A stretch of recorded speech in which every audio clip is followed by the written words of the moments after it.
tuned into the show that informs, improves, and inspires racers everywhere. The Northwest Race Report. And now, here are your horsepower and performance hosts, Terry Bridges and Glenn Lippy Tower.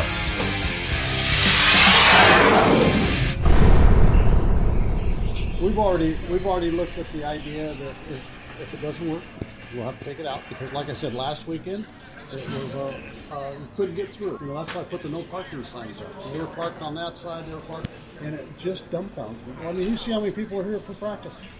See how many carts are here for practice. You might get 3. Today we had 17 total and had 11 bikes. Don't understand that. So evidently it isn't that important to them. So we're going to do one more Saturday morning, and we're going to switch to Saturday nights. And if it doesn't work, it's bleak for it. Yeah. See, this is my problem. Good people. There are good people out there that support, but it's the others that don't. And it's going to affect all of us, because you can only do it for so long without, you know, something's got to come to a lot. So, light poles or those portable light towers, just so we can run them out. Somebody already took one. Had 12, now we got 11. So somebody backed up to it and way up. And how much were those? $2,000, $2,400 a piece. So bottom line, if it continues like this the rest of the year, even when we switch over to Saturday nights, you'll finish out the year. But once that's done, if it's no better than it has been, and next year's done, that'll be history. That'll be history. That's a guarantee, right? Guarantee. Yeah. I've already talked with my kids about it, and they say, "Well, we need to try it, keep going." And I'm going, we have tried. We've tried. We've been there. We've done everything that we can do within reason. Speedway carts, the cage carts are almost nil. Oh, what is going on, racers? We are live from Wicked Fab. We're going to go back here and see. Man, this dude is on a tear. Brian Esquanga, P1. Sean Holbert brings it home, P2, and Dan Watkins in the third spot. Looks like Sean Carr fourth. Rusty Rossmeyer fills out the top 5. And, man, just out is Daryl Kelso. So, yeah, we are live from Wicked Fab. We got some grub going on. We got people in the house. We got Jennifer Schmidt. We got Scott McDowell. We got the Wicked Clan. It's pretty sweet, dude. Yeah, baby. And Craig Wick out there working the grill. And man, what do you guys think of this shop? Love it. I'm moving in. Yeah, I'm telling you, this place is epic. And check it out with us tonight. We're gonna kind of do we kind of got the flat track thing going on. Saturday, I went down to Albany, and man, I watched this young superstar get it on a 450 and a 250. We got the stud Michael Hill with us tonight. What's going on, man? Just living the dream. Yeah, buddy. You know, can you believe he drove all the way up from Milwaukee? Yeah, Milwaukee. That was a haul, wasn't it? Yeah. Yeah. And got your buddy right here. He's another two-wheel guru. That's Mr. Olin Kissler. What's going on, Olin? Just coming down here with Michael Hill. Yeah, man. Glad you're here, man. High five up here, buddy. Yeah. Are you in it for the win? Yeah. Heck yeah, man. So we're going to be talking with Michael Hill's going to be with us all night tonight. That's kind of cool, right? Definitely. So feel free to pipe in. You know, I know you don't know a whole lot about go-karts, but we don't know a whole lot about flat track either. So we're going to kind of get educated tonight. But Lippy, what is going on? It's all good in the hood. I made it just in the nick of time. By the skin of your chin. Never mind. Yeah, exactly.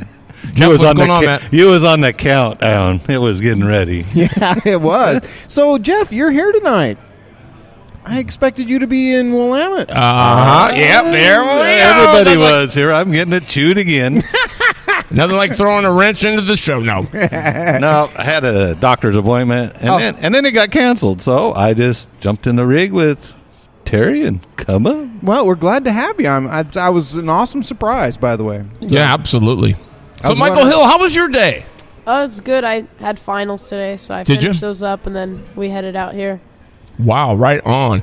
Ooh, Tony Williamson in the house. Well, hey, before we get started any further, we got a great show for you tonight. We got Michael Hill with us, Flat Chalk Extraordinaire. We got some results from Albany, which was bleak to say the least. Those of you that heard the short little clip we played at the start of the show, we'll get into that. We got results from Streby Speedway, and because I forgot my notes, once again, so he doesn't go to Willamette. He breaks my mic, and he doesn't remind me to get my notebook. Sounds to me like I'm fired. Oh, no, you're not fired. I'm fired. You're nowhere close. Oh, no. But so we're going to talk about. We got all these great people here. We're going to talk about the state of racing and what's going on. I talked to Josh Cully from over there, and it was pretty interesting. So. Jeff, are you about ready for some results? Oh, you bet I am. All right, let's get to it. Well, and I'd like Hang on. We got to go. Hey, let's get to it. Hang on. I forget.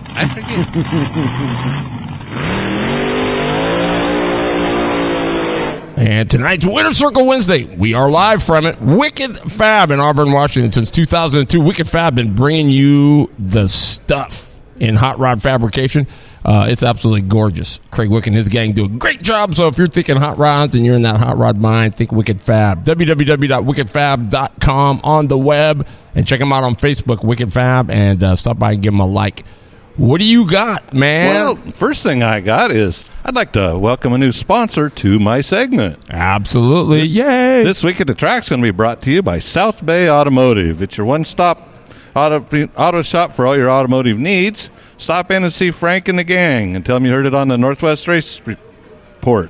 The shop's located at South Bay Road in Olympia, and the phone number is 360-491-8762. Tell them you heard it on the show, please. Right on. And that brings up a quick topic before we go. No, we'll do this. Go ahead and hit your results, buddy. Well, you're on. McDowell. Grays Harbor Wingless Sprint Cars went to Rob Lindsay. Ford Focus Midgets went to Nick Evans, and the Tuners went to Chad Norton. Is that a surprise for the Focus? Yeah, I think so. He's been up front, but he just hasn't won it. So. Yeah, okay. And Skagit, they had the John Carroll Classic, which was a rain out from a couple weeks ago. And the 360 Sprinters was Trey Starks. Trey, and then the week before, Trey won at Grays Harbor. Two for two. So you're about ready to get the broom out. Yeah. So, and then the Sportsman Sprint was Devin Barnes. That's his second week in a row winning with the Sportsman. And then the Tuners was Cliff Bollinger. Sunset, the 4Bs was won by William Wolf. Street Stock, Chad West. The 600 Open, no surprise, Devin Borden. And the restricted went to Lane Taylor. And they had another great shoe, by the way. I couldn't get a hold of Nikki this week. I was trying to figure out what this deal was. They had a grudge match between two late models. Where was this at? Willamette? At Sunset. Oh, baby. They had a grudge match, and it was between Jason Johnson and John Gamble, Nikki's husband. And Jason ended up winning it, but I tried to get a hold of Nikki, and she never did get back to me to find out exactly what it was all about. But we want to do a follow-up on that one. Yeah, for real. And then Willamette was super late models went to Brian Cronk. Super Sports, Randy Barclay. Sportsman, Tom Yak. Tom Yak 2 for 2. Yep. Wow. Hornets, Trey Muse. The Classics went to Justin Evans. And then last Saturday night, I kind of ventured off and went a different direction. I went down to the pavement to give South Sound boys some love, and I was very impressed with the show. They run a really tight ship on their show. Seen the pavement sprints, which I love. Greg Middledorf won it, and he was number one qualifier with a 12:69. Now, I think, I don't know, is that a quarter? Yeah. Okay. That's probably a true quarter. Yeah, and them pavement sprints are so awesome to watch come out of the corner and just shoot out. Well, especially on that teacup, right? I mean, jeez. Yeah. Legends card went to Tristan Hayter. Oh, good job, Mr. Smooth. There was a lot. There was him, and I can't think of the other kid, and Devin West were all fighting it out, and Devin got in a little too hot, just got into the back bumper and pushed up, and he spun himself. And then he went to last, and he went clear back up to got fourth out of it. So he was a rolling it. Yeah, that's sweet. That's not bad. And then the Bees was won by Jerry Carborough. Now that's an interesting class, I tell you. They just take a 4-cylinder, you put a kind of a cage in it, and then they take and put obstacles on the racetrack you have to drive around. Oh. So you'd be coming down the front stretch, and you may have to do a jig around a tire, and then if you're a leader, you have to go around the cone on the top side. Everybody else can take the bottom. Right. And they got these cones set up. It's just like a road course. It was really funny to watch. We were laughing. That's awesome. Yeah, it was really That's good. entertainment right there. You know, really, that's what you got to have. And then the Cottage Grove, they had their sprint car class, and Patrick Dills, which we've mentioned his name before. Dude can wheel it. Dills is the man. The dwarf car B main went to Ronnie Gilmore Jr. The A main went to Ryan Martinez. They actually had 33 dwarfs down there. That's a good count. How many? 33 of them. Wow. That's a good number. Yeah. Late models. Another one of our old buddies, Ron Brewster. Brewster wins it? Brewster won the late model. Wow, because he was doing the 4-cylinder thing for a while, too. About 2 years ago, I think he switched back over to this. Wow, that's awesome. Sport Mods went to Chris Frisbee. We've mentioned his name before. That's 2 for 2, I think. Yep. And then Street Stocks went to Kevin Williamson. Nice. And while I'm thinking about it, too, here, I would like to give a shout-out to our fine shirt makers if somebody had his to where it was yeah. I got my, yeah, it is. I'd really like to thank Kelly at Creative Ink and Embroidery for doing our shirts. She cut a great deal on it. And people, if you need something, give her a call at 360-943-0487. And what's the name of it? It's Creative Ink and Embroidery. Nice. She's it's a family-run operation. They do a fantastic job. And if she can make these three ugly guys look good, she's doing something. She has done something. What do you mean? That's right. You Lippy, and Michael Hill. You're the pretty one, huh? No. But yeah, they do quite a bit of stuff, screen printing, all that good stuff. Yep. Well, thanks, man. Jeffrey, what do you got, Lip? Well, I just want to put a shout out to, first of all, it looks like Susich is on here. Haven't seen him in a while. Glad to see him. And Colin's checking in at HRE. Yeah, and we have Chisholm on here as well. Chizzy's here? Yep. And Shane Smith, excuse me, I lost my train of thought just like that. So Susich wanted to remind everybody that the UAS race on July has been changed up to be a night race. So if anybody's looking forward to that, they've changed that one up to make it a night race. So be sure and adjust your calendars on that. So big shout out to them. And also Streby Speedway. We got some results from last weekend. Boy, they were hard charging up there. Qualifying went to Michael Streby right off the bat. And he was in at an 8:43. And then Matt Hanley, who powered one of my carts out at the last race at ORV, he comes in second. Nice job to Matt, definitely. Nick Hall coming in third. Rick Sears comes in fourth. Ryan Colley comes in fifth. And Riley Hood comes in sixth. Seventh is Kenzie Thompson. No, this is still qualifying, by the way. So yes, this is just qualifying. But to give you a spread, Michael Streby comes in at 8:43, and the 14th qualifier was in at 8:88. Where was the Rocket at? Was he there? I thought he was running this weekend. Ronnie came in at 12th with an 8:84. What? So yeah, he must. Well, Travis Mines was an 8:84 too. It looks like. Yeah, we had two of them there qualifying into the 12th and 13th spot. So definitely a good job by all of them. Let's see here. Our first set of heats goes to Tyler Hood. Ronnie Cox comes in second on that one, and Michael Streby comes in third. In Heat 2, we had Matt Streby and Tyler Hood and Rick Sears coming in third. Heat number 3 comes in with Clint Maines, Ronnie Cox in second, and Kenzie Thomas coming in at third. And Kenzie Thomas comes in first, and then Matt Streby and Travis Means. That's on our 4th heat. These guys got a lot of carts up there, folks. If you got something and you can get in there, get it done. Clint Means, Riley Hood, and then Matt Hanley again coming in with a podium finish.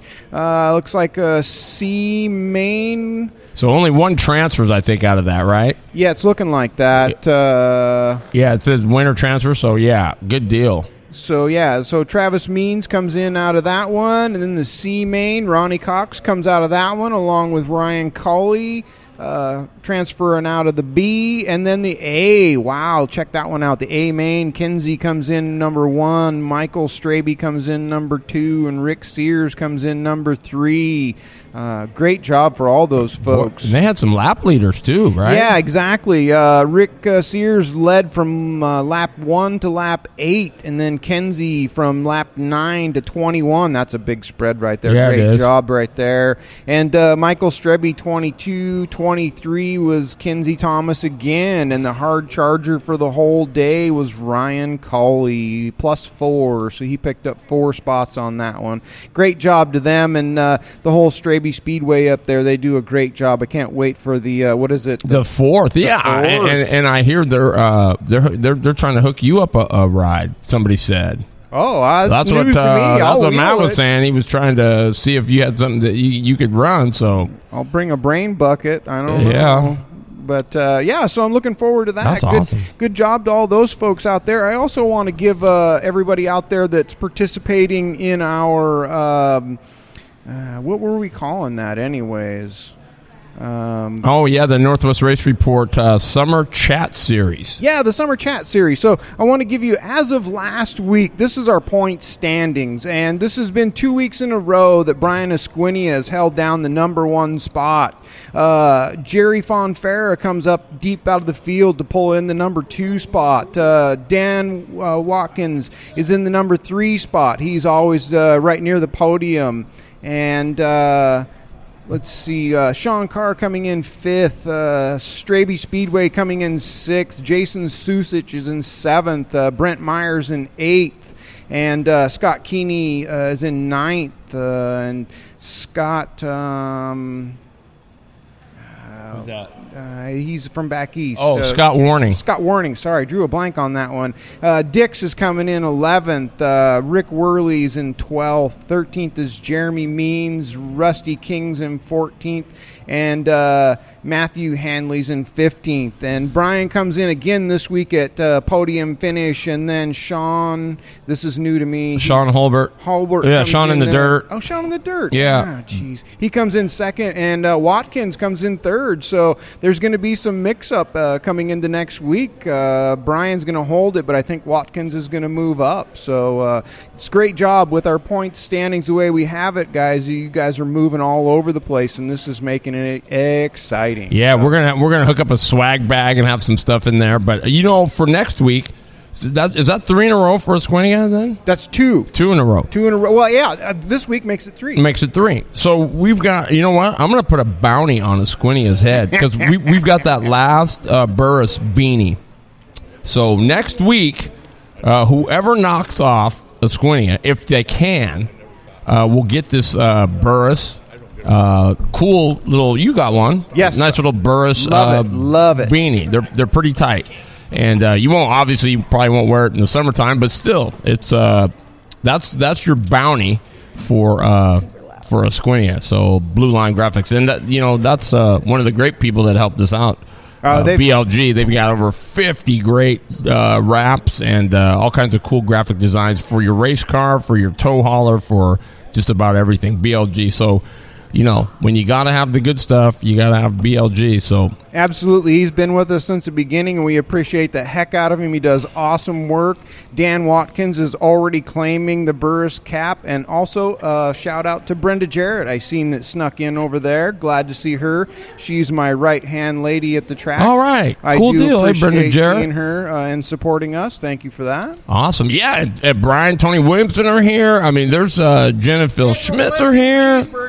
And you that aren't here, Ronnie, Dix, who else are we calling out? Rossmeyer. He probably had to work. Rossmeyer's working. Yeah. Ronnie's got a heck of a travel too. So well, and our super cool Blue Line Graphics in the seat guest tonight.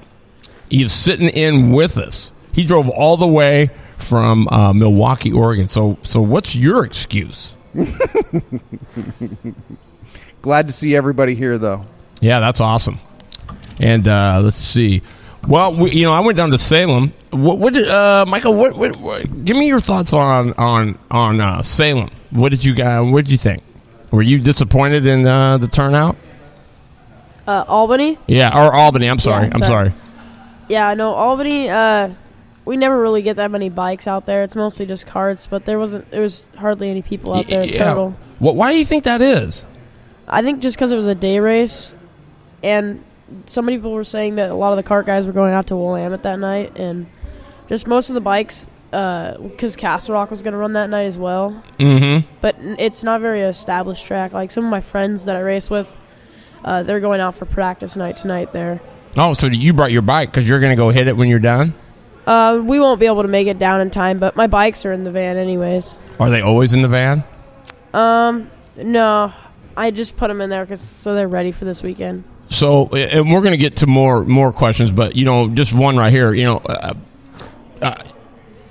Do you think about flat track in your sleep? I mean, do you just love it?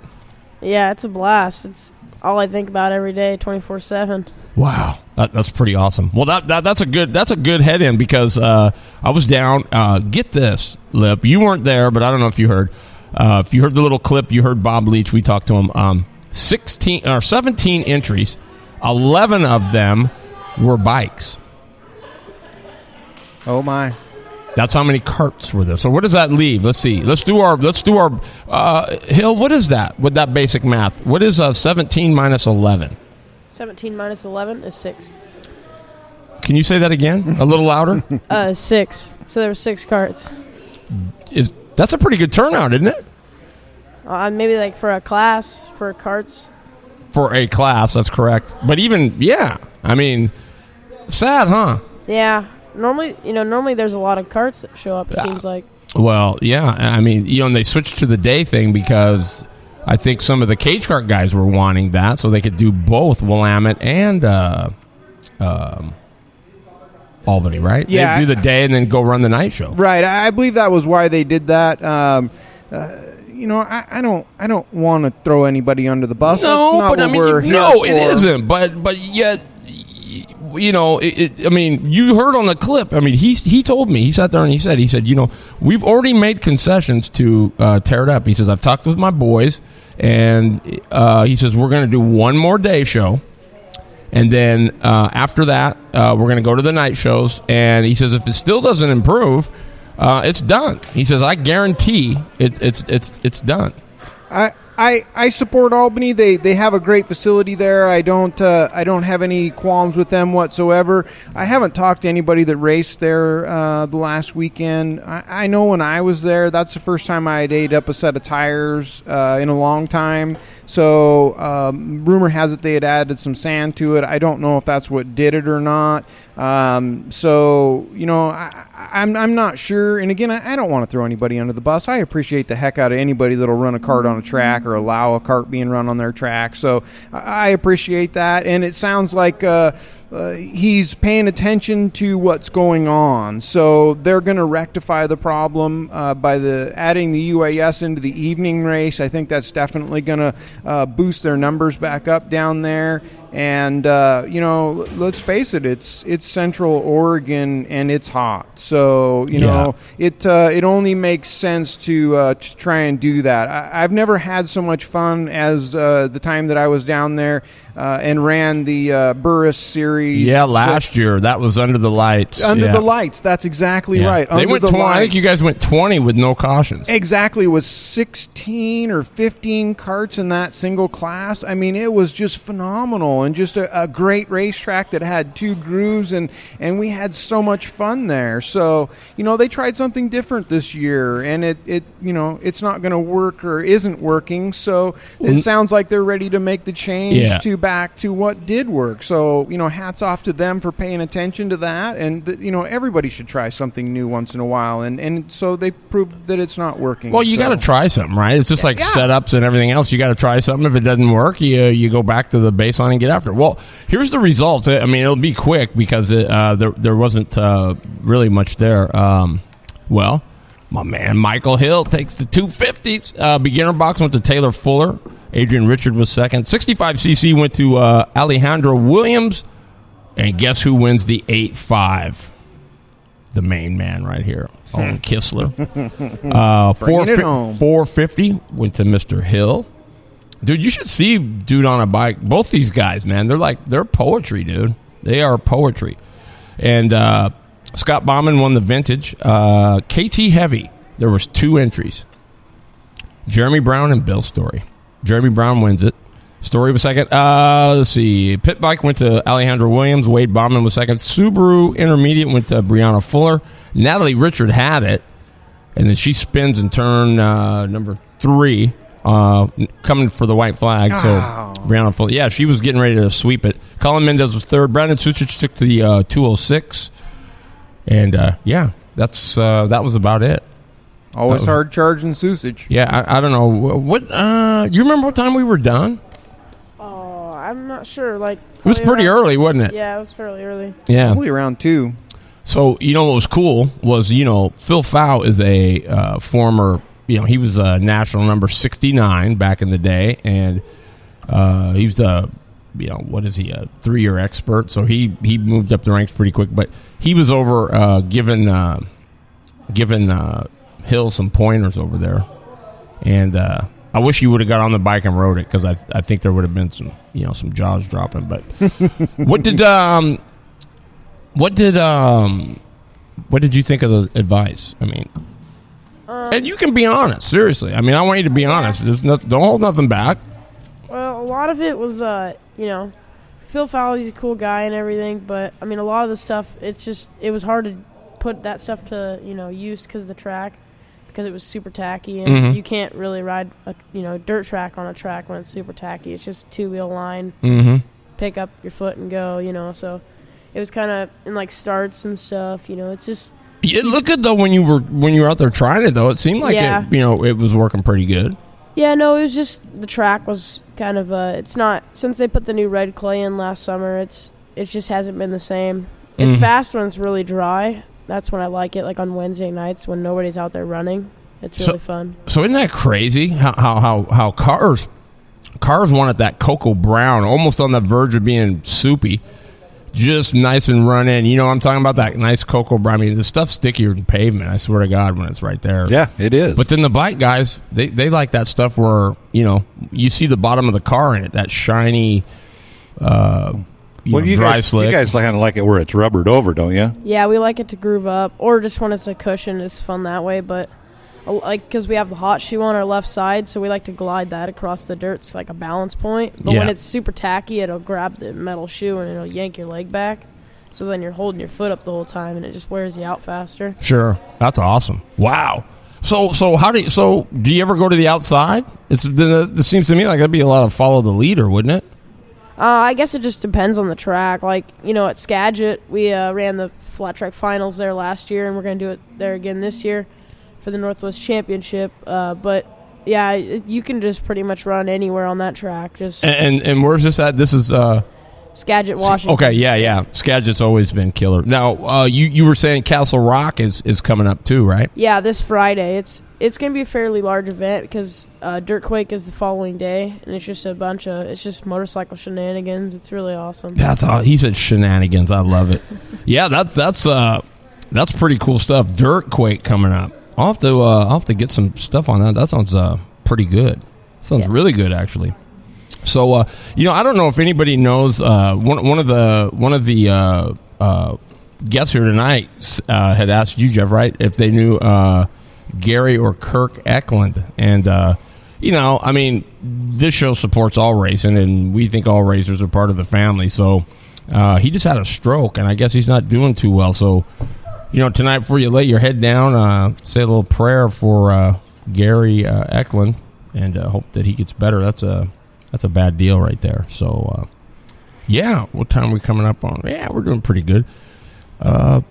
Jeffrey, I'm done quick. Of course, when you got 16 carts, that makes it pretty quick, Susage says after July 9th, all remaining races at Albany will be back at the night race. So glad to hear that. That's a great thing, and your numbers are probably going to pop back up. So. Yeah, woo! Everybody goes wild. Scott McDowell in the background there giving away woo! Yeah, that's pretty cool.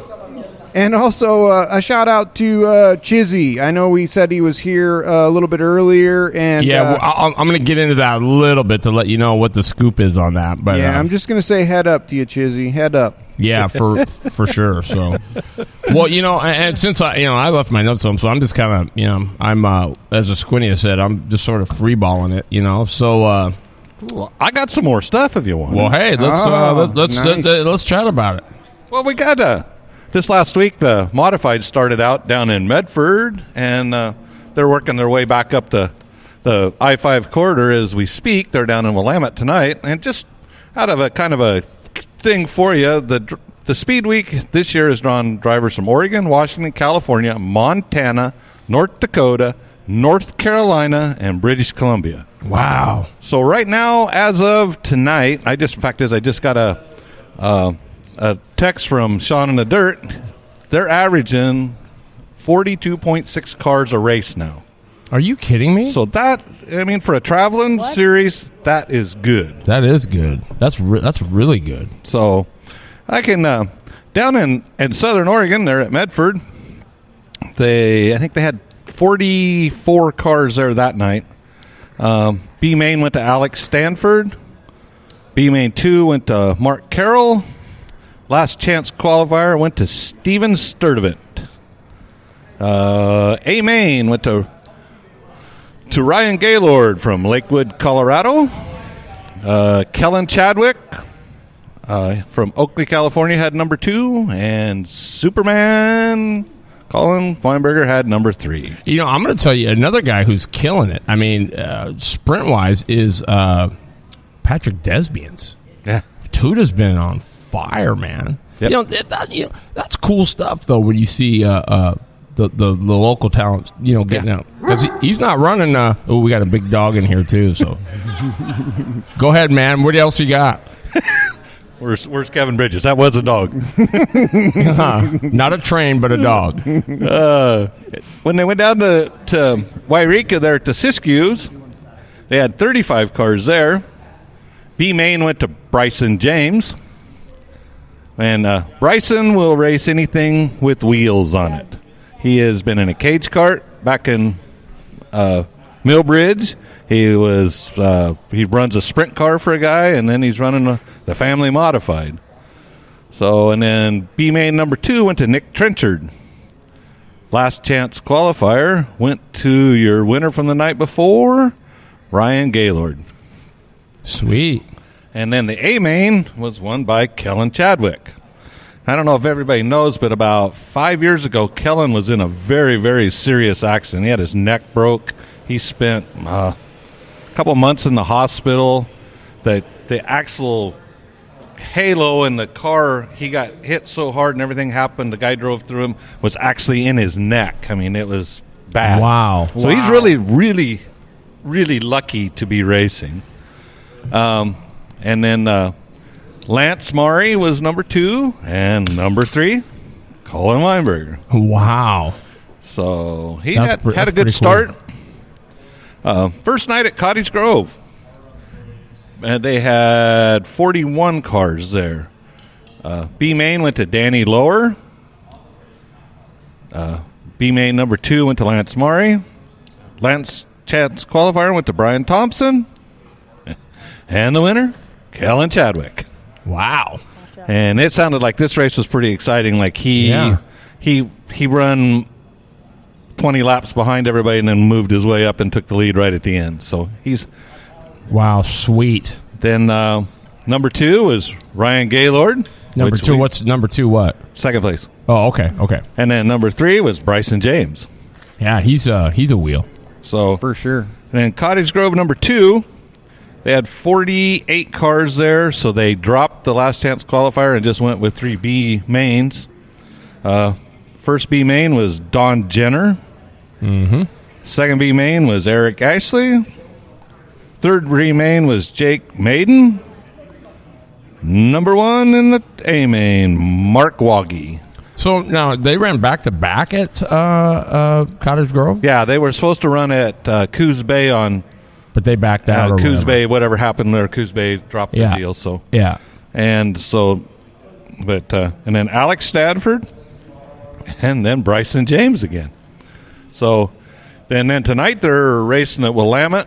They'll have the night off. Thursday night they're having a great big racer appreciation barbecue, live band and stuff at Sunset. Oh, that's going to be at Sunset. Oh, okay. Sunset, and then Friday night they'll be racing at Sunset, and then Saturday night's Grays Harbor.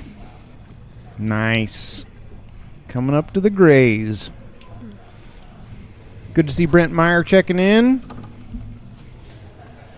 absolutely. Well, hey, is that it for the results? Because we can move on to before we get yakking here with Michael Hill and Olin Kissler. We'll get that out of the way, and we'll do it. That's all the results we got for now. Good deal. So that is pretty sweet. Hey, racers, Glenn Tower here from the Northwest Race Report. You know, with the invention of the internet, our local go-kart shops have really taken a huge blow. One of the great go-kart shops out there is O'Hagan's Carts and Supplies. They offer a great selection of carts, parts, and service. We all want to win, and O'Hagan's wants to help. O'Hagan's Carts and Supplies, Lebanon, Oregon. All right, we're back. So I know I've got 1 or 2 upcoming events. I know I'm going to be at ORV on Saturday. Yep, and the weather's actually going to cooperate this time. Do you know what happened the weekend after Memorial Day? Yeah, it was gorgeous. Mm-hmm. We were like a week off. So yeah. That's pretty. They had a nice flat track show there the next weekend. So I'm thinking the numbers are going to be big. Yeah, I think we're going to see a different crowd of people. But the numbers are still going to be good, I'm sure. What do you mean a different crowd? Well, there was people that didn't make the first one because it was Memorial Day. They had previous plans. Some of them were scared because of the weather report and didn't show up. So even some of them were scared of a free entry too. I think we're going to see some more people that show up that weren't at the first one. So I think it's going to be an equally big crowd with different people. So I'm looking forward to it. I'll be heading down there probably Thursday night or Friday morning to start prepping the track up and see what it looks like. So that's going to be awesome. I know. I'm looking forward to it. We got to invite Hill up there sometime. Would you like to ride a go-kart? I mean, you have any interest in trying it? Yeah, I think it'd be a blast. I think you'll ride or race anything. Would you like to, Kessler? Would you like to get after it? Oh yeah, I'd really like to. It sounds fun. Yeah, it would be killer. It's a lot different than being that close to the ground as opposed to what you guys are used to. But I got a couple questions for you. What did you start out on? I started on a 2003 CRF 50. Nice. And so, how old were you then? I was 3 when I started riding, and then I started racing when I was 9. Wow, very good. Dude. Well, before we get into it, let's do it. Let's do it right. Your favorite drivers and people of interest in the motorsports world. It's time for In the Seat, powered by Blue Line Graphics. Lip. So, and what did you start out on? I started out on a KLX 50. And how old were you? I was 3 and I started racing when I was 4. Wow, really? I mean, you could barely walk at 3 and 4. How were you getting on a motorcycle? He didn't need to walk. He rode. I guess he did. He walked to the bike, though. Wow, that's incredible. Well, you know, what is, Michael, what's the biggest event you've ever won? Or let me rephrase that. What event that you've won has meant the most to you? Ooh, that's hard to... Probably Willow Springs. That was a pretty big one for me. It was mainly just because I was going into it and I wasn't like a hopeful for the win or nothing. I was supposed to be mid-pack, theoretically. But I ended up coming from the dead last and made the pass on the last corner and won the Dude. thing. That's what it's all about right there. That's awesome. How about you, Owen? Probably at nationals when I got second in the nation on my 65. And you were how old? That was last year. I was 9. Dude. Second in the world. Dude, that's incredible. That's really cool, man. Second in the world. That's impressive. Here's my deal. We do. I mean, the kart thing, right? You're on. I mean, if you added them all together, that's a pretty substantial. I mean, it's only talking, maybe 8 inches, right? Contact patch there, and they're. I mean, it's an art. It's truly an art. I mean, and I'm glad these flat track. I was glad that we got to see them because we were just talking, right? We need to get some of the flat track stuff going on. So definitely, yeah, we got 2 of the best sitting here tonight. That's awesome. So, Michael, what is your favorite track? Probably Springfield, Illinois, short track. It's a pretty sweet little, it's a little oval and it's just cushion fluff. It's fun. And that's Illinois. So, Is it? Do you feel like you're turning all the time, or does it actually have a straightaway? That track, you're just pretty much wide open, just sideways. It's a blast. On 85s there at Amateur Nationals in 2014, I never let off. Wow. Yeah, it was pretty fun. That's an awesome feeling when you can do that. Well, one of the questions I got is up at Skagit. That track's got a bank in it. Whether you use the bank to your advantage? Yeah, you try to just two-wheel it and just keep the power to the ground. Like last year I rode there, and it was my first time back on the bike since I broke my leg last summer. And it was a really tacky track, so my leg was just getting yanked off the peg. It was fun, though. Yeah, because I was thinking, when you said Skagit, and I've seen it on their deal, and I'm thinking, man, the sprint cars love that track because they go up on that berm and they just hang on it. And I'm thinking, bike up that, yow.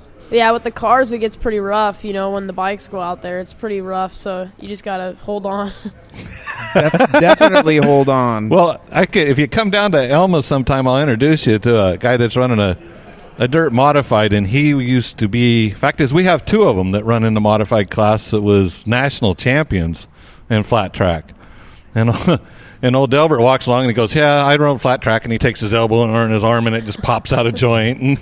Yeah, we rode Elma here a couple years ago when they ran the national there. That track was. It was bad. It was pretty rough. Yeah, I went down there and I was sitting in the stands for a while, and that to me just didn't look like it was any fun for nobody. No, it was pretty rough.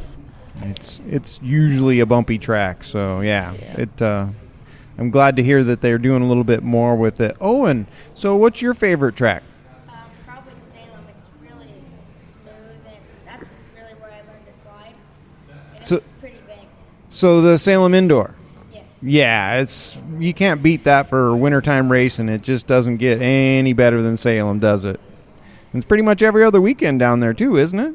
Yeah, I think so. Yeah, that's a good time. So, and what are you riding nowadays? I'm riding an 85, Honda 85, and I'm getting on a 125 too. You're riding an 85 now, but you're learning or you're moving up to a 125? I've been riding the 125 for a while, and I'm getting used to it now. Nice. So when do you think you're going to start running that one? I've been riding it, but I'm not old enough to ride it in nationals yet. So how old do you have to be? 12. 12. Nice. Yeah, he wants you to get a little closer up on the mic. Yeah, we so they can hear you out in Radio Land. Very good. So you have to be 12 before you can run that one. Yeah. Nice. Oh, I can hear your radio. Yeah, there we go. So So when do you get to run that? Can you run it on the race day, or do you just have a track at home that you get to practice it on? I can run it on the race days. You can't ride it. You can only ride it on outlaw tracks. On like national races. Non-AMA stuff. Yeah. Non-AMA. Okay, I understand now. See, I'm not that familiar with the motorbike stuff, so I'm learning from you guys. So that's great. So have you ever ran at Castle Rock? On the 125? No, on your 85. Yeah, my dad's a club member there. That was my second track I've ever ridden. So would that be your home track? Yeah. Oh, nice. He's right down the road from it. 7 minutes away. 7 minutes away. God, you Cheater. Another lucky. cheater. Yeah. Right? Down there practicing when nobody else can. Probably down there just after they put the Yep. track in on Friday night. That's Yep. awesome, though, just to have that big of a track so close to your house. That's Carts awesome. or bikes, there's always a cheater, right? And what about Michael? Where do you consider your home track? Castle Rock's probably the closest outdoor for me, and then Salem's my closest indoor. Nice. Yeah, you can't beat either one of those. Although I haven't ran on Castle Rock. I've been there and seen it, but I haven't ran on it yet. What would you rather run, indoors or outdoors? Oh, good question. Ooh, I don't know. There's There's more outdoor tracks than there is indoor tracks that I like, but Salem's definitely always going to go down in the books as a fast, fun track. Well, what I'm saying is, I mean, you'd rather during the winter be nice and dry than wet. Yeah. Yeah. Well, you just heard them. They don't like the track tacky, Yeah, so they would be they would go nowhere there. I got a question for you. Why is it that they don't run more like flat track looking bikes? I mean, they look like MX bikes to me, but Well, that's what they are. They're a DTX like chassis and everything, but they just put they shorten up the suspension and put 19-inch front and rear wheels on there with a dirt track compound tire. are the other bikes harder to ride? No, I mean it just is preference, I guess. But everybody's kind of switching over to the DTX bikes nowadays.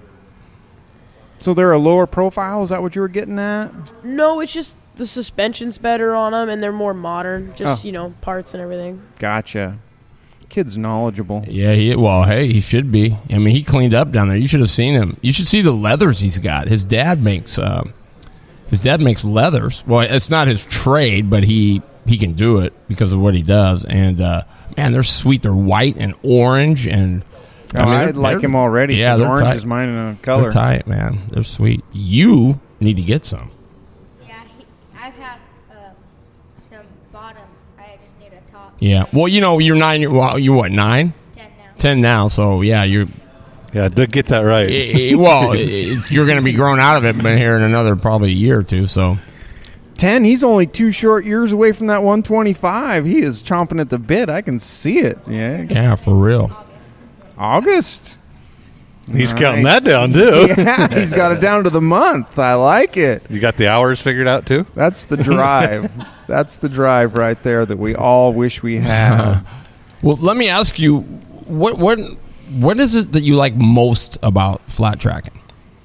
Just the close competition side by side with your buddies. It's Now, fast. what is it that you dislike most about it? I can't stand starts. Really? Yeah, I just don't like it.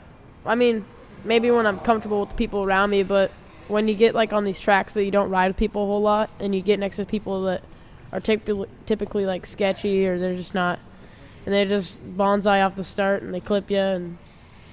Nice. I can remember watching a friend of mine ride, and his tank would be full of dents.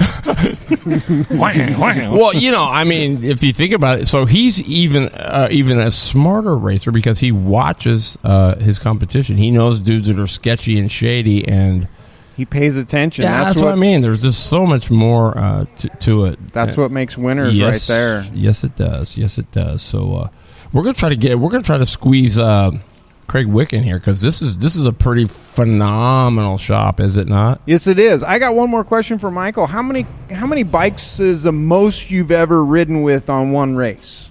14 or like in the event itself, Yeah. in my class. Yeah.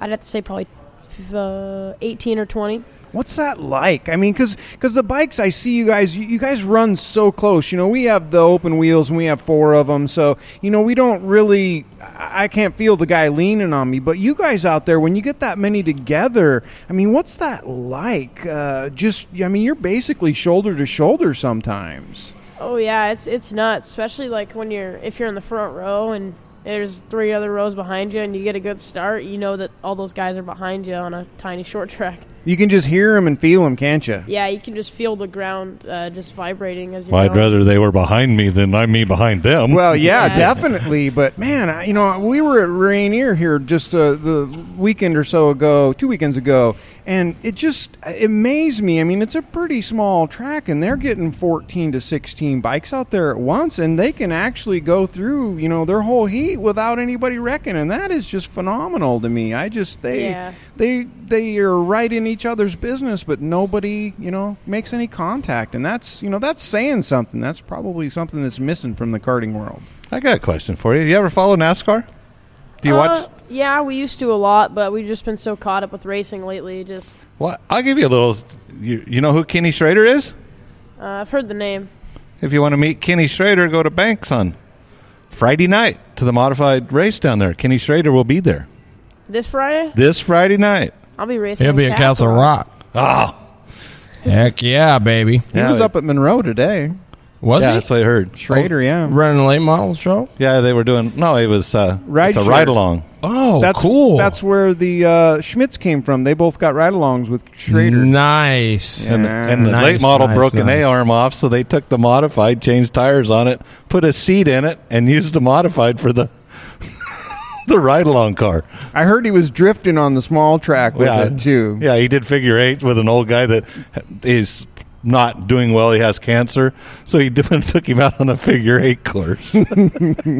Hats off to Kenny. Kenny's a cool dude. I tell you, I've met him at Grays Harbor. I thought the world of him. He sat around there with it pouring rain and talked to everybody that wanted to talk. He didn't care. That's a quality human being right there. That's how it should be, really. Yeah, they're not too good for anybody, and that's what I like to hear. That's a true racer right there. Absolutely. Well, let's see here.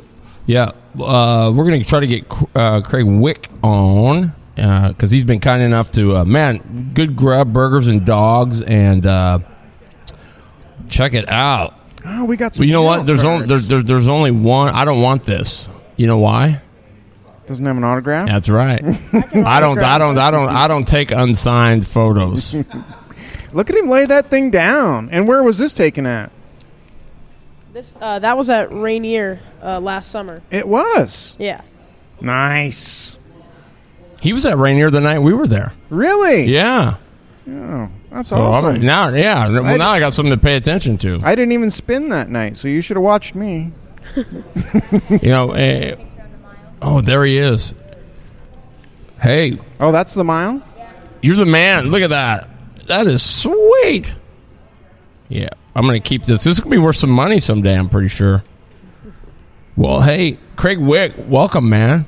Thank you. Oh, he did sneak in. I didn't even see Yeah, it. man. First of all, thanks for letting us host it here. And absolutely. It's pretty First-class phenomenal, facility. man. Thank you.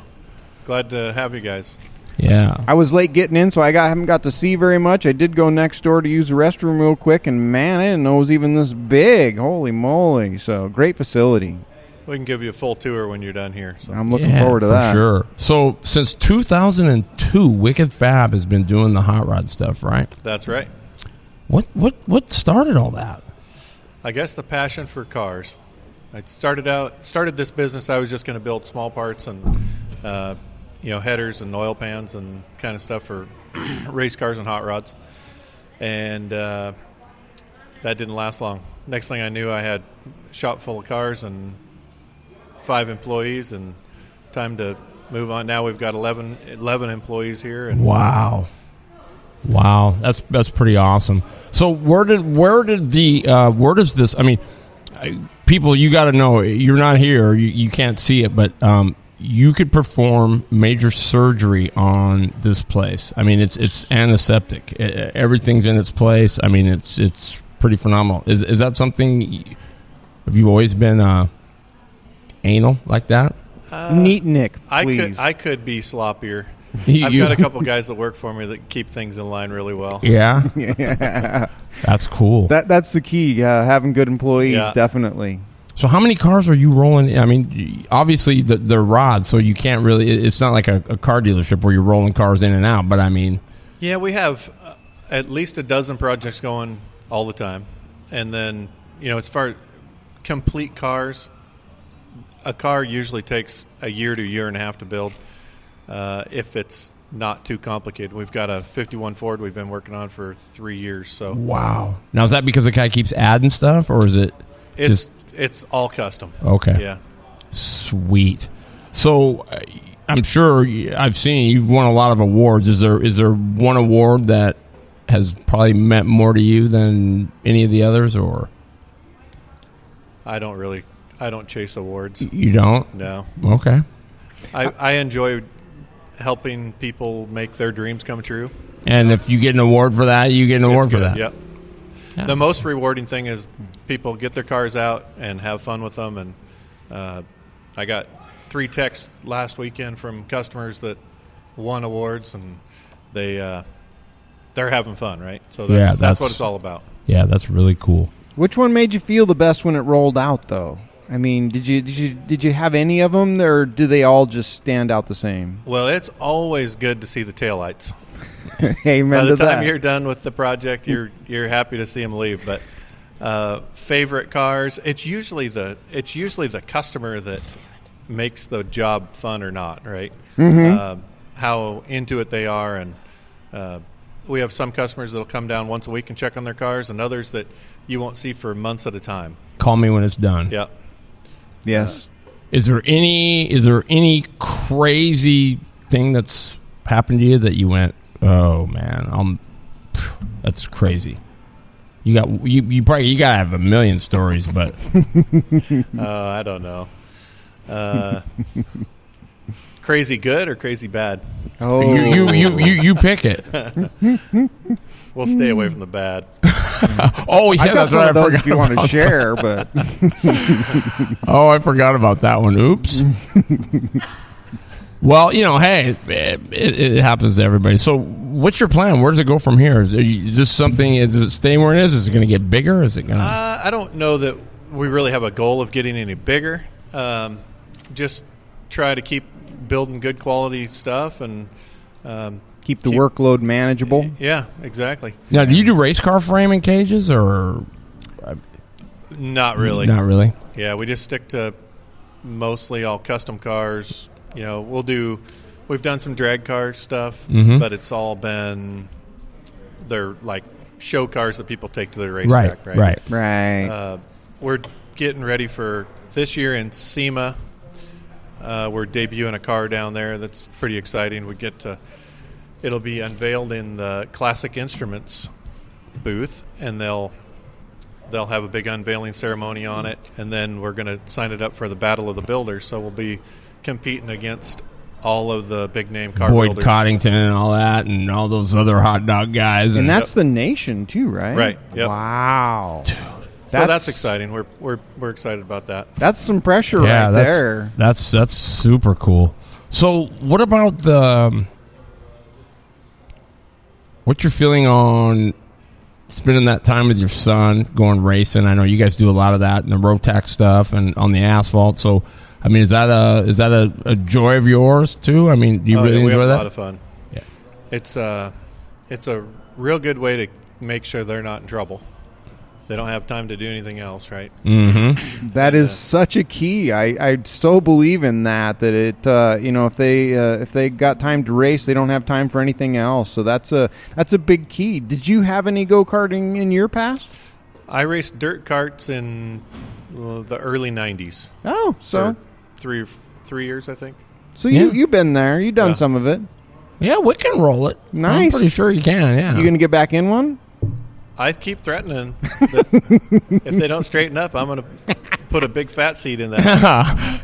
That'd be. Are you guys going to make ORV this weekend? We're not. We're going to go play on the pavement. Yeah, it happens. We did get another dirt cart yesterday. Oh, you got it in. Yeah. So. And what did you get? An Ultramax Exceed. Yeah, it is. Yes. Nice. Wow! Look out! Yeah. Look out! Stepping up. That's for sure. So, where are you guys racing at this weekend? Tri-Cities. Okay. Oh, you got a big travel then. Yep. Do you like that track over there? We do like it. Yeah. They run a good program, and they get a decent turnout in most classes. You know, Kyle's been running shifter, owning it, and I think he's gonna put together Rotax to go race this weekend just to Mix get it up. more competition. And Connor's running Rotax Junior, so Nice. awesome. Well, we wish you were coming to there. I was wondering if you guys were gonna. What chassis are they on in those? FAs. FAs. So it's they're OTKs. Oh, okay. Was that Fernando Alonso or something like that, or Ferrari however you Alonso say or it. something? Yeah.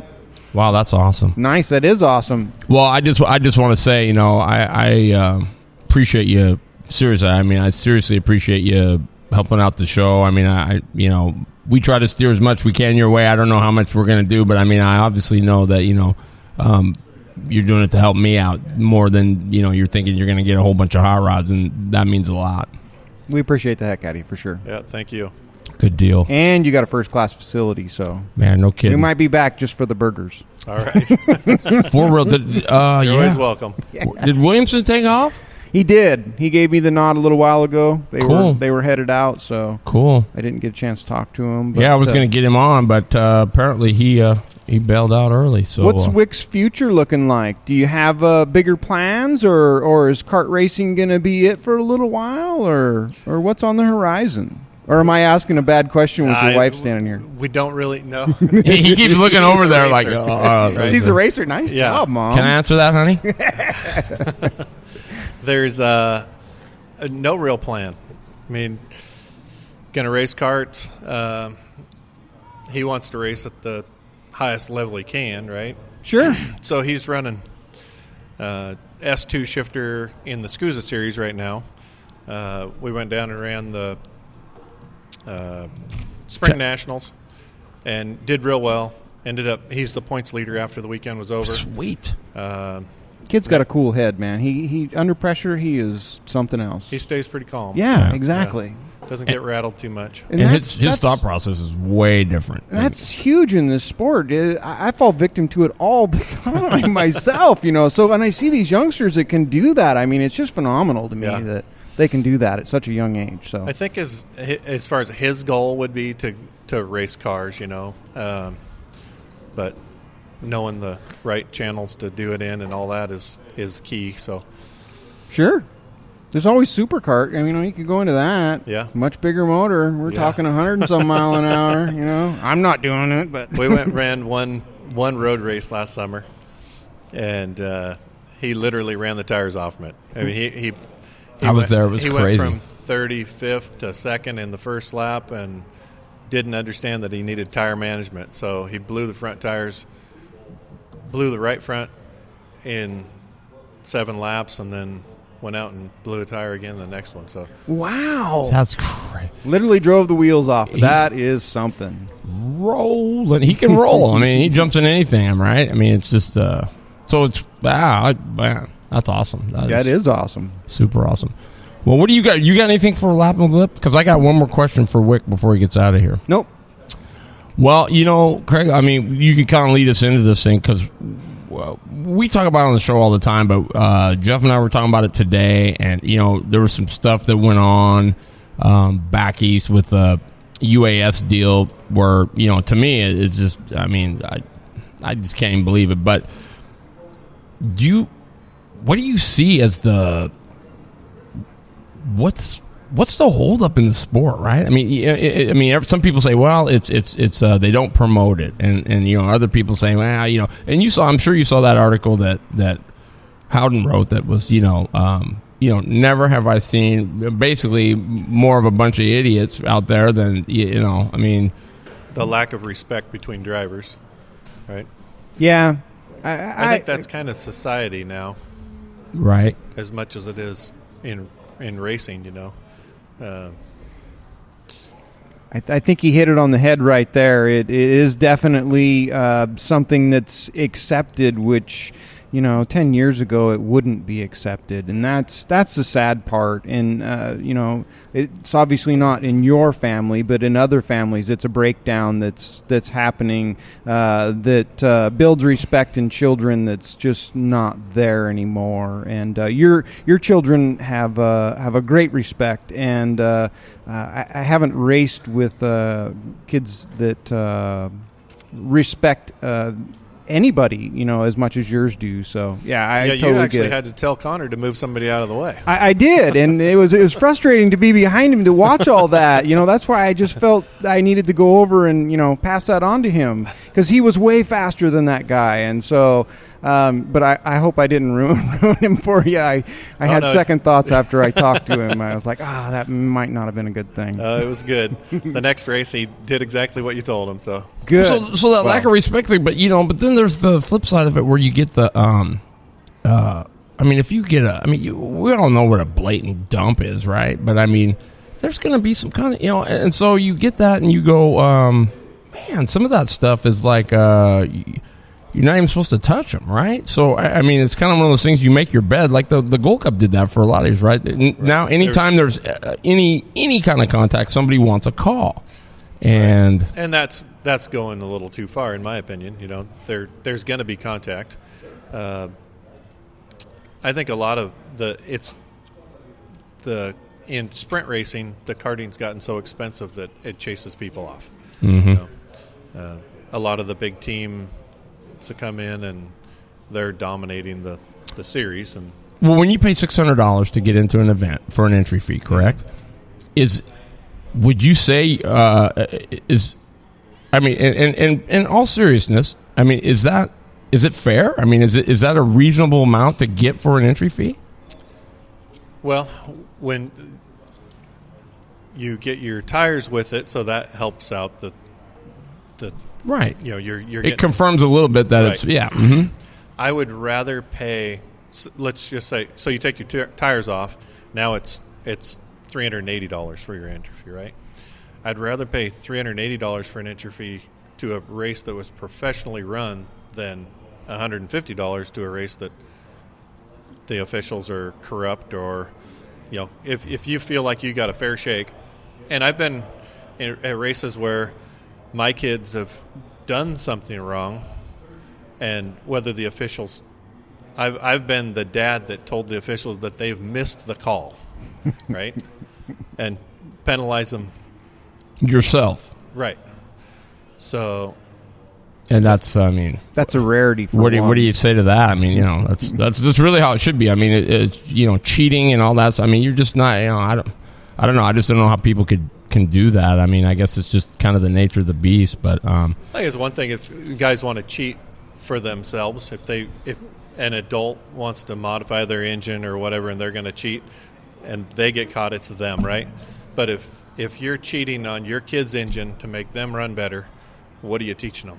Yeah, right? They're going to be cheats. They're going to be cheats. Yep. And they didn't win it anyway then, right? So exactly. that's at the end of the day, that's the whole thing right there. Yeah, you want to beat them with equal stuff. Absolutely. That's the best way to do it, I feel. Yeah, that's good. So what you've had Colin Connor on the dirt, so I know you raced it back in the day, but is it the same as you remember? Well, we didn't run slicks. Chris Gibb will love him. Treads and tear-offs, right? Yeah, pretty much. Yeah. I didn't have tear-offs. I just had to wipe. It's about the same stuff, I guess. We were running my go-kart was just a piece of junk, so my kids are spoiled. Oh. Yeah.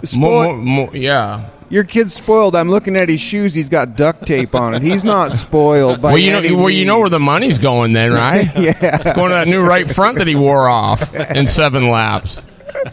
Nice. I like it, though. And he's right. The one thing I have to say about being on the dirt as opposed to the asphalt, the dirt's got a lot more give to it. So I think it teaches the kids how to handle a cart that is just a little bit looser than they're used to. You know, on the asphalt stuff, when their tires get warm, those things are like glued down. Right. And so when they come over from the sprint to the dirt, that's one of the things that I noticed is they're really kind of gun shy because they can feel it squirt out from underneath them and they're immediately out of the throttle. So after their second or third race, they can feel that more, and they can feel when the cart's getting away, and they know that it's going to go a little ways but not a long ways. So I think it's a great learning tool, and I think that more people should do it because of that.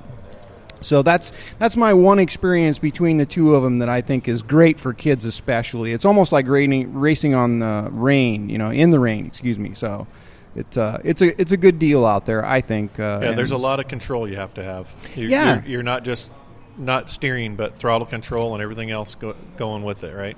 Definitely. It's it's eye-hand coordination, and then you throw the feet in too. Yep. So it's all good stuff, and I'm glad to see you, and I'm glad to have you out there as well. Not to mention you share the same engine builder as I do, who is a phenomenal gentleman. Yeah, we were supposed to get him here tonight. But I know, and he's probably ticked at me. I had all intentions of going to that rod show, and then I had to work. So yeah, he's kind of a shy guy, though. Turnout. Was it a good turnout? Great turnout. Yeah. I left after work to go down to Salem, and I saw several. I'm assuming they were coming from there, but that's awesome. I'm glad it turned out well. Yeah, turned out really well. Nice. Glad to hear that. Dang it. Well, we got about 20 minutes. You got nothing for your segment? No, other than just to talk about ORV and the upcoming weekend. I didn't have anything today, as some people may remember. Oh, nice! I got a signed one. Very good. I'm going to be trying to work on a new segment. First of all, this will be my third race in 4 weeks. I'm racing 5 times in 4 weeks. So it's been a pretty busy schedule with all the carts we have and the tires we have to deal with. I've been just running ragged, as well as my business is very busy. So I do not have anything, but I will tell you that my next segment is going to be on reading the track. So I'm going to break it down into about 3 different segments of what to look for, what you should be looking for, what it's telling you when it is telling you things, and we'll try and diagnose some different dirts and some different surfaces when you should be moving up in tires and down in tires. And I think it would be a kind of a cool segment is because he could do it on his cell phone and then send us the clip. We could have the Wicked Fab moment of respect, right? You could say a little something every week about how you should be, how you can go about respecting your fellow racer. Philosopher or something?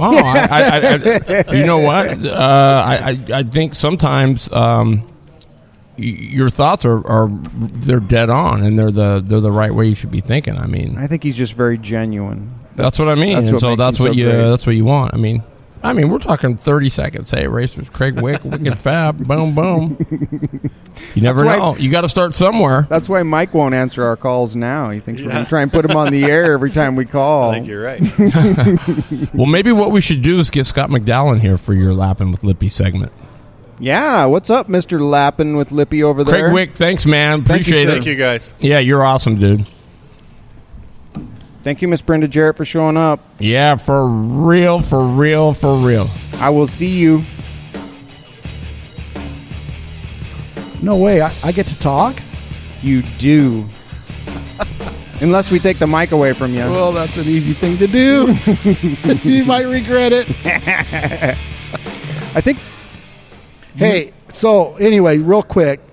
First of all, yes, ladies and gentlemen, Sorry. our Blue Line Graphics second in the seat guest, or Lappin' with Lippy guest, is Scott McDowell. Scott McDowell, right. Scott Seal Coat. So if you've got any asphalt you need sealed or striped, this is the man you need to talk to. It's Scott Seal Coat. We'll seal it or stripe it, whatever it may be. Yeah, call us. Glenn's not busy enough. He needs more work. Yeah, whatever.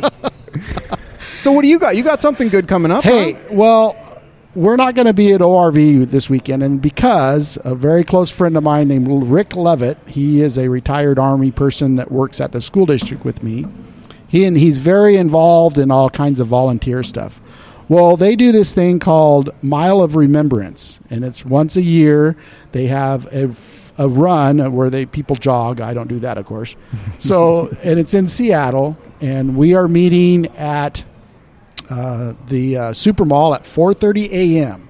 And there's a whole bunch of people going up there, and we line the run course for a mile, and each person holds a flag with a fallen service person who had died in war. Wow, that's awesome. And so if anybody would like to come help us do that, we need more volunteers. And you actually hold a person's name. Their name is on the flag, and you hold that person's flag. And I guess what happens is Rick told me that people that have done this in the past, it's become a yearly thing now. The people that run the course are running for their family member or person who unfortunately got killed in a war or at battle or however you say that.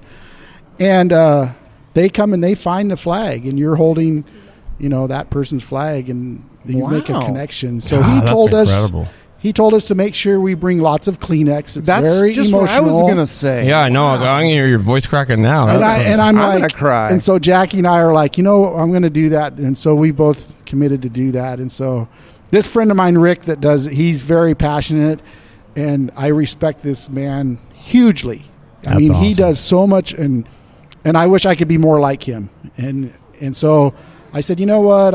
it's a rape, but I'm going to give all that up for the weekend to go do this because it's just that important to me. So, well, yeah, and you're usually a pretty reserved person most of the time, so this is a big step out. Well, and so is Jackie for that matter. So, so we'll see how it works. And there's some other friends of ours that we ride Harleys with that are going to be there and help us do this. And so Rick's been doing it for quite a while, and so there's runners that run and the course is only a mile, or are you guys just like the last mile of the course? No, it's a one of those 10Ks or something like. Mm-hmm. Well, part of the race course goes through this mile of remembrance. Okay. And so the racers come around a corner, and there is a big long stretch of American flag. Everyone's holding a flag with a name on it, and it has a fallen hero's name on it. That is so cool. And so Rick said one year he did this, and this little girl came up, and I don't remember the person that passed away's name. Sure. Do you have, Sergeant? No, honey, I don't. And then right next to him, this guy had this little girl's father's name. Ah. And the little girl, I guess, sat down and sat there for the whole 4 or 5 hours by this guy holding his flag. Wow. That's just powerful, right? And so there. I'm just like, oh my gosh, Rick. And so I thought, you know what, I'm going to go do this. And so we said, hey, we're doing that. And it's a small commitment. Big deal. We get up at 4:30 every morning to go to work. So whoop-de-doo. Right. Exactly. Hey, McDowell, Yes, sir. You're a bike rider. So, what do you think of these two young guys? Dude, those guys are awesome. I've always wanted to do flat track on a motorcycle. Well, listen to this, McDowell. I would love to, but I'm too old now. 2011, 2012, at the Salem Winter Series, Michael Hill wins. He was second in 65 mod, second in 85cc, and he was the 85cc mod champion. Dude.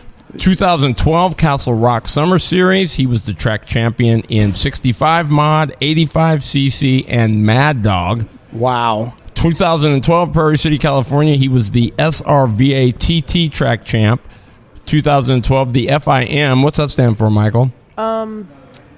You don't know, but it's like a European thing. Invitational. He was fourth in that. Wow. 2013, he was the DTGC Springfield, Illinois Amateur Nationals. He was fourth in 85 mods, sixth in 250. Correction, I actually got third. They messed up on points. Oh, well, thank those you, cheaters. And then 2014, DTGC Springfield Amateur Nationals. He was fifth in 85cc Michael, DTX. How old are you, 85 Michael? mod. I'm 15. 15?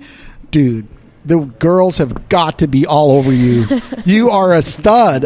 Just show them those results. No wonder girls go to motorcycle races. Look at the kid. Yeah. You go to those bike races, and there's just massive women everywhere. But us Carters. He's a winner, though.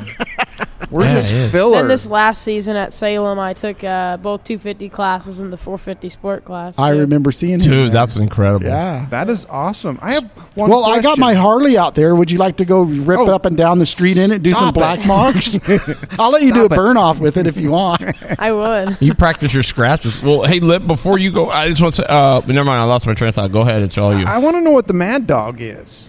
Oh, it's just like a pit bike class. It's 50cc to 1. Those things are cool. Water or air cooled, just pit bikes that everybody rides, and then you just go out and everybody just. Are they all modded up? Yeah, so like you'd be on a lot of times one. they are. Yeah. Okay. Oh yeah, that makes sense now. I'm like, man, I want to try that class. Well, get this. He's also studying broadcasting in school. right on, dude. So You are awesome. So, critique us. You've taken the classes. We're just kind of fly by nighters. So, Yeah, give us some. Literally. Give us some tips. How would Lippy score? Would he get a D+? a D No, is right. I like it. It's very laid back compared to what we do at school. It's just it's like do this, do that, do that. You know what I mean? It's just like our final. We had to run a radio station. We have a full board and everything. It's pretty cool, but it's nothing like this. You guys just set up and do it. It's pretty crazy. Yeah, it's cool. I mean, I would love to be doing the board. I mean, I would love to be, doing that kind of stuff. I mean, it's a different thing. I just, you got all that cool gear, right? So, I mean, yeah, it's a blast. You get to, twist all the buttons. Yeah. So when you're in the class, so you said you run the board. So when like people are calling in, do you what do they call that? Talk to them, preempt, and then send them back out to the people that are talking. Is that something you deal with or not yet? We haven't done any of that this year. We just like ran like a music station basically, and we played songs. And then we introduction. We did like the weather and that stuff. And then this last semester, I studied like film broadcasting, so I got to do like basically like a news station segment and stuff in class because we have a big green screen and everything in a studio. Wow. Okay, do you have a watch on? I have my phone. Okay, so here's the deal. You're going to do a quick little spot for us. You're going to say, this is DJ M. Hill coming to you live from Wicked Fab, right? Coming up next, we got Bubble. Okay, so we'll let you think up a little something, and then you can. What do I say? So let me know when. Well, you say, This is a test. You better write something down for him and give him a heads up. We're live at Wicked 85.5 Wicked Fab Racing Radio, coming to you live, and time now 7:52. The weather, well, it's so we're gonna try that out here. So. You got to write him down something. Well, he can ad lib. He knows. You listen to the radio, so we don't even ad lib. So now, Lippy, we're gonna go to traffic with Michael Hill. Michael, it's backed up on the 5. Just go out racing this weekend. Nice, I love it. It's backed up on the 5. Just go out racing this boy, weekend. That's a cool one. That's where I'll be. Yeah, for sure. Well, man, it is. We're actually kind of early tonight. So, Michael, where's your next race at? This Friday at Castle Rock. This Friday at Castle Rock, and Owen, are you at the same place? Yes.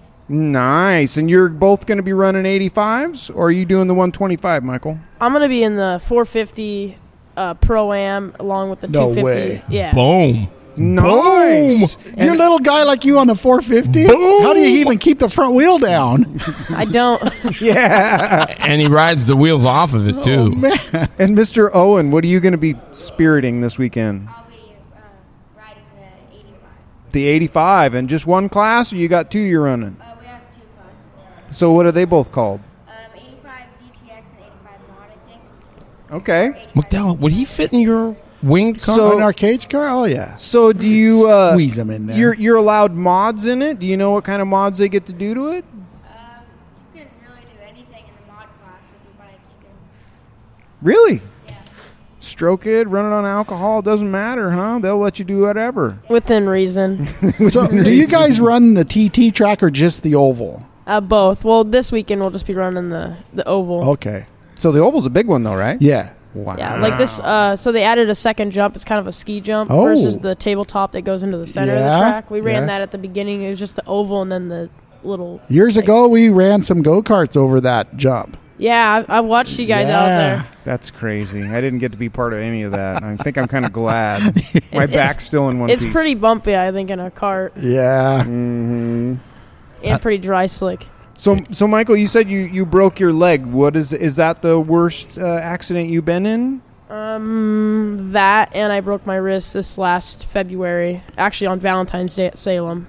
Oh, really? Yeah, at the one show race. It was a big pro race they were running, and they were running a Top Gun 250 class, and I started toward the back and was trying to make headway, and then a rider down in front of me, I hit him and got tangled up with another rider. And So you didn't cause it. It was somebody else caused it then. yeah, and that's kind of what happened with when I broke my leg last summer, actually, at Amateur Nationals on the first day. My good friend that we traveled out there with, he got tangled up into another rider, and he started just moving up the track, and I got tangled up with him into the air fence. Yeah, there's really no place to go once that happens, is there? I mean, you guys are traveling so fast. I mean, Yeah, it's at about 100 miles an hour, it's hard to slow down. Yeah, exactly. So, Owen, have you crashed pretty good? You know, what's your worst accident you've had? My worst crash was probably in motocross. Oh, uh-huh. Race motocross. And there was this double that nobody was clearing, and I came around the corner, and the bike came out in the air. Only time I've ever done that thing. Worst possible time in the air. Yeah, for sure. bummer. And I went over the bars because it just shut off, and my body flipped over onto the other side, the other lip of the jump because there was two doubles. Right. And I got knocked out, and then I couldn't get up the next morning. Did you get video of it? Did you get any video of it? I had my GoPro, but my GoPro fell off. Oh. And it died right before that. Oh man. That's what happened when I broke my leg. Oh. Seriously, yours died too? It ran out of memory is what happened. The SD card cut out right before I was going into that corner. What's the chances of that? Yeah, it's kind of ironic. I got the other crash on video, though. Nice. Hi, puppy. Well, that's cool. Yeah, definitely. On video. But so when you crash, though, you look cool doing it, right? Yeah, I go for style points. That boy, yeah. That's what I like to hear. Get up with a good limp, then Yeah, you got right it. on, for dude. sure. So, Owen, how long was it before you got back on the bike after your crash? It was probably I probably skipped one race. Oh, that's not too bad then. No, I've never broken any bones before. It's not fun getting knocked out, though, so... Yeah, that's for sure. Don't worry, broken bones are coming. It happens to all of us. So, bikes or not, it just happens. So, well, I'm glad both of you made your way up here and graced us with your presence. It was fun. I haven't got to talk to any motorcycle people before. You know, in the go-karting world, we're not liked very much by motorcycle people. So you're going to pave the way for us. Yeah, we're hoping so, and we enjoyed your presence. So thanks. That's only for coming. because Glenn smells a little bit. You know, yeah. I work, man. I work. Of course I smell. And wait, we get to go hang out and have some cold ones with his dad. You know, Todd. He's a great guy and does a great job with the kids. Keeps Yeah, him busy. Oh, and he drives all the way up here. I mean, that's pretty. Especially through our traffic. Yeah. I know, right? That was That's, awesome. Are you both out of school yet for the summer? I finished my finals up on Friday. Right on, bro. Cool. Very good. Yeah, that's cool. So don't forget, everybody, July 9th, quarter point race at Albany. Definitely night race. The registration closes July 15th, so make sure you get that stuff in. This weekend, we're going to be at ORV, Strataline ORV up in McCleary, Washington. You can go on my website, terrybridges.com/find a race, and the whole Cascade karting schedule's up there. Woo. Dude, it was killer, man. We had Michael Hill, Olin Kissler, we had Craig Wick, Scott McDowell. Of course, we had our third co-host, Jeff Eden, in the house. Man, it's been pretty cool, man. It's super He's over cool. by the beer. Oh, super cool. beer. So, you know, I think we got a kind of a new one to end it with, right? We normally do so if they're on the bottom, but here's the new one. So, in life and on the racetrack, just go racing. I like it. Simple enough. Right? Right? When life sucks, go racing. That's right. Go racing.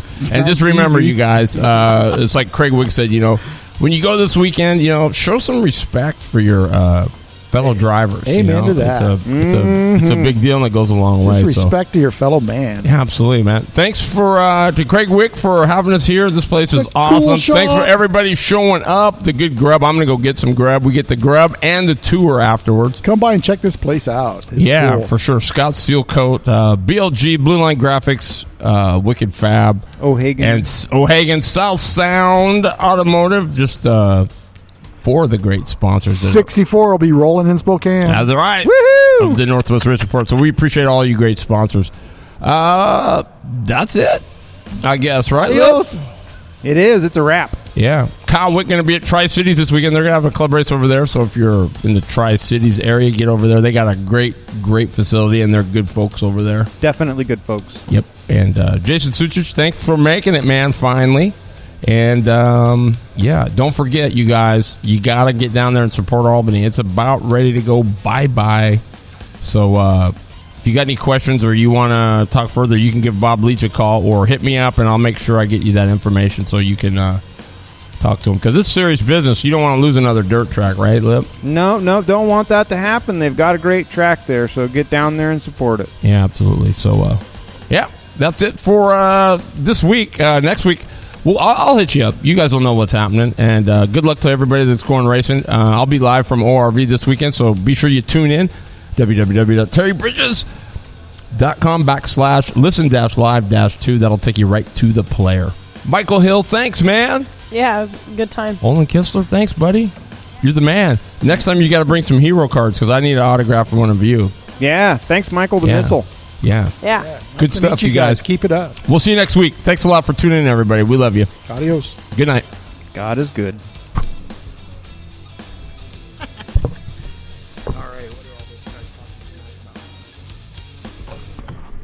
He can't hear you. He's got the sound.